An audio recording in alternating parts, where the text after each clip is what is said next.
The Los Angeles Lakers have just found their secret weapon in the Luka Doncic deal that has shaken the entire landscape of the NBA. We're going to break down what this secret weapon is and how the Los Angeles Lakers can utilize him down the road here. And welcome to Lakers Digest, guys. My name is Hunter Pitcoff, and we cover everything surrounding your Los Angeles Lakers, including this mega deal right before the deadline for Luka Doncic. If you are new to the channel, because I know a lot of you guys are logging in for the first time, 86% of you guys watching these videos are not subscribed. And if you like what you see here on Lakers Digest, we don't just cover big news, we cover everything surrounding this team. Stop what you're doing right now. It don't cost you a dime to click that subscribe button. And of course, guys, cat's out the bag.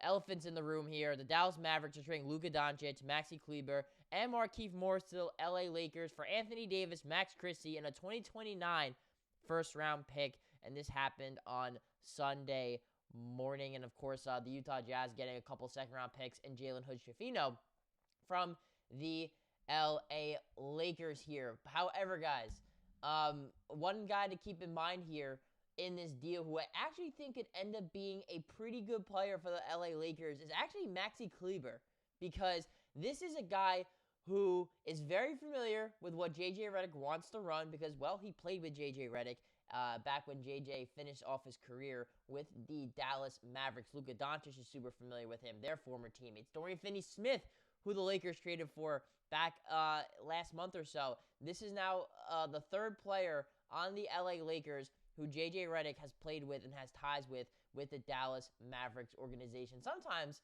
I guess in any sort of life, including the NBA, connections are a little bit important. And Maxi Kleber is somebody who the Lakers have not had, which is a legitimate stretch big that they can utilize in their lineup. However, though, guys, I should say without getting to jump the gun a little too much here, is that Maxi Kleber, as of right now, as I was showing you guys the wrong graphic here, the Mavs PR team putting out at the end of January saying that he underwent surgery to repair a right foot fracture that he had in his last game against the Boston Celtics.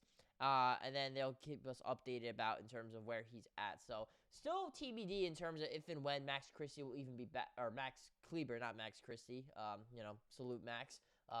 Thanks for your time here in LA. But Maxi Kleber, he's not going to, make any all-star games or anything like that. Like, the clear focus of this trade is that the Lakers just got their future Luka Doncic. But again, guys, we cover everything here surrounding your Lakers. But Maxi Kleber, what he can do for the Lakers is stretch the floor, and he's a very switchable defender that JJ Redick is going to want to utilize in this type of rotation. It's why he traded for Dorian Finney-Smith. It's why Jared Vanderbilt is going to get a lot of run here as well with the LA Lakers. Maxi Kleber can do that. He can switch on to smaller defenders and hold his own while also being able to, at his size, and we'll show you guys, some of the stats that he's been putting up here for the Dallas Mavericks this year. It's been a bit of a rough season for him, but at 6'10", 33 years old, he's also going to be under contract here, guys, throughout this season and next season as well. This could potentially be a trade that maybe the Lakers move him this offseason to get a different upgrade, but at the same time, $11 million for a guy who can legitimately shoot the three ball. This is definitely going to be a really nice addition to the LA Lakers when he is available. He's still not going to solve your center issue completely. The Lakers should definitely still try to target somebody. And guys, let me know down below too if you think the Lakers are going to be done making moves, and if so, if they're not, who do you think they should target? Should it be Miles Turner? Should it be someone like a Day'Ron Sharpe? Should it be Robert Williams? Should it be Jonas Valanciunas, Walker Kessler? Whoever you think any of these guys might be, let me know down below in the comments, and we'll keep you guys updated, because I want to make sure we're giving you guys content too that you're also going to enjoy and that you want to see here on Lakers Digest. And, those are going to be some names, some targets that we've covered before. But since a lot of you guys might be new viewers, we'd be more than happy to keep you guys updated with their availability as well, as the NBA trade deadline is on February 6th. So the Lakers striking on February 2nd here on Groundhog's Day. So I don't know if the groundhog, Puxatawny Phil, saw his shadow or not. But what we do know is that the Los Angeles Lakers struck a deal and were able to get Luka Doncic. And I'd be remiss, guys, to not also talk about what Luka brings to the table here for the LA Lakers here. I mean, 28 points a game 8 rebounds, 8 assists, and this is down from a season ago because he's been dealing with some injuries. He might also be back relatively soon here as well. Of course, Luka Doncic, he's not known for his defense. There's the rumors out there. Is he in shape? Is he not?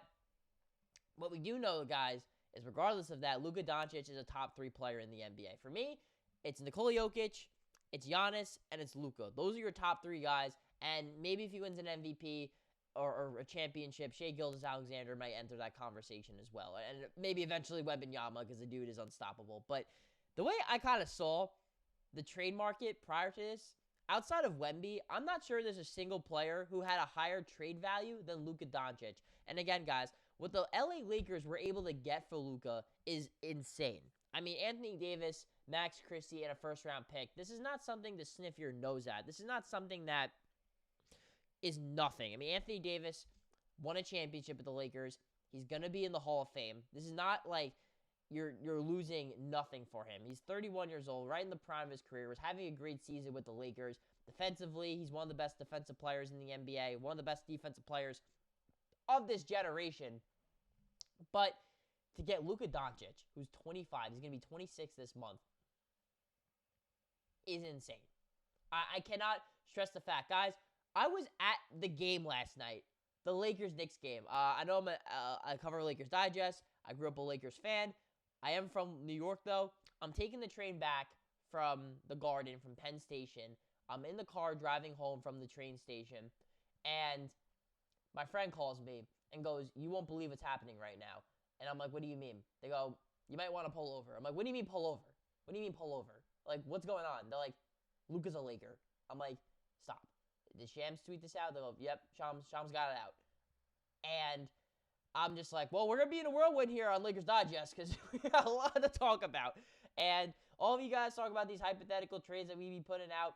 I couldn't even predict this one. I mean, Luka Doncic even being remotely available, it did not even sound like it was a fire sale for Luka Doncic. It sounded like whoever wanted, it sounded like they just wanted Anthony Davis, the Dallas Mavericks, honestly. And they were literally willing to give up whatever it took to get him. And Rob's just like, you want Luka for AD? And he's like, I guess. I mean, the way the Dallas Mavericks, too, are just also just, like, looking down on the guy that single-handedly has kept their franchise relevant since he became drafted in 2018 is absolutely, like, disgusting. I mean, come on, guys. Like, Luka Doncic was your franchise for the last 7 years. And honestly, still should be your franchise. Now, I think Mavericks will be good with Anthony Davis and Max Christie. Those are definitely good players. They do get the Lakers' first-round pick. But the Lakers still kept Austin Reaves. They still kept Rui Hachimura. They still kept Dalton Knecht. And, of course, they still have LeBron. They still have Jared Vanderbilt. And they still have a first-round pick that they can use to go lure in a new center or lure in another player. It's going to ultimately help this team, guys. And again, guys, a lot of you guys are not subscribed. So if you made it, this far into the video, and you are not subscribed, and you like what you're watching here, you want to keep up to date with Luka Doncic and everything going on with the Los Angeles Lakers, stop what you're doing right now. Click that subscribe button. Reach that platinum status with Lakers Digest. I promise you, we will be giving you a whole lot of coverage today and throughout the coming weeks surrounding this massive trade and any other moves that the Lakers might be making.